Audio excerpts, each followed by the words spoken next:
So entry operations is basically when you enter a territory and that is controlled by the adversary. So when you try to establish a presence, basically a foothold, whether it's an air presence or a ground presence, and to get a bigger, a stronger freedom of action over this territory. So it generally means establishing a foothold or disabling the critical assets of the adversaries like C2 assets, airfields, long-range strike assets, etc. So it's a very complex operation for several reasons, because it's a force projection operation, and so not a lot of countries can do this because it requires costly assets and sophisticated assets, but also because there's an adversary that will do whatever is necessary to constrain our freedom of action and to counter our moves.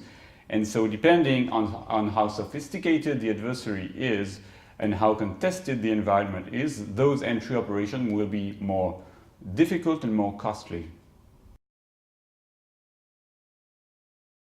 So the basic and first challenge is a capability challenge. In the past 2 decades, we have witnessed a diffusion of what we call anti-access area denial, or A2AD capabilities, which aims at preventing our ability to project forces and to constrain our freedom of action over the adversary territory.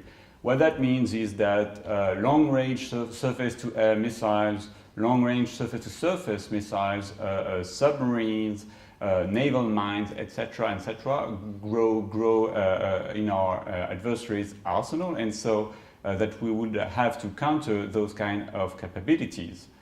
Enemy missiles get longer ranges, are more precise, are more resilient to jamming, so they are much more sophisticated and much more difficult to counter. So this is something that is very demanding in terms of capabilities for Western forces. All those capabilities, those sophisticated capabilities, can be integrated into resilient, coherent, layered interdiction postures that would make foreign intervention very difficult. Which brings me to the second challenge, which is the strategic challenge, which is basically the challenge of potential Western impotence.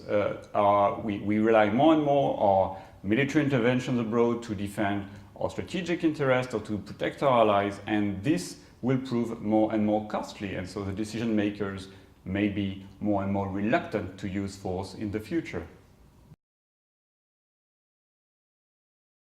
So I think that there are 3 implications. First of all, at a joint level, this begs investments in very sophisticated technologies such as electronic warfare, long-range strike capabilities, UAVs, missile defense, that kind of capabilities. But second point, at a ground forces level, I think there are also 3 implications.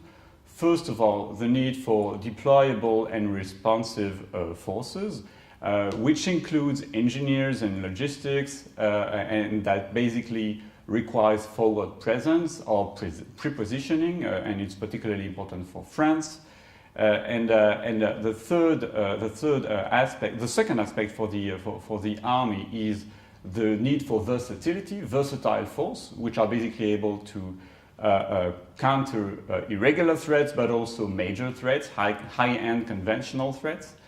So we should not limit ourselves to only regular threats, and which also means that we need some very sophisticated training, realistic training, diversified training. And the last area, the last implications for ground forces is the need for quantity. I mean, there will be growing attrition of our forces, and so we need to take this into account, and we cannot rely only on quality. So there's a bigger need of numbers, whether it's a number of men, a number of platforms, perhaps robots, but there's a growing need of quantity on the battlefield. And the final implications is budgetary.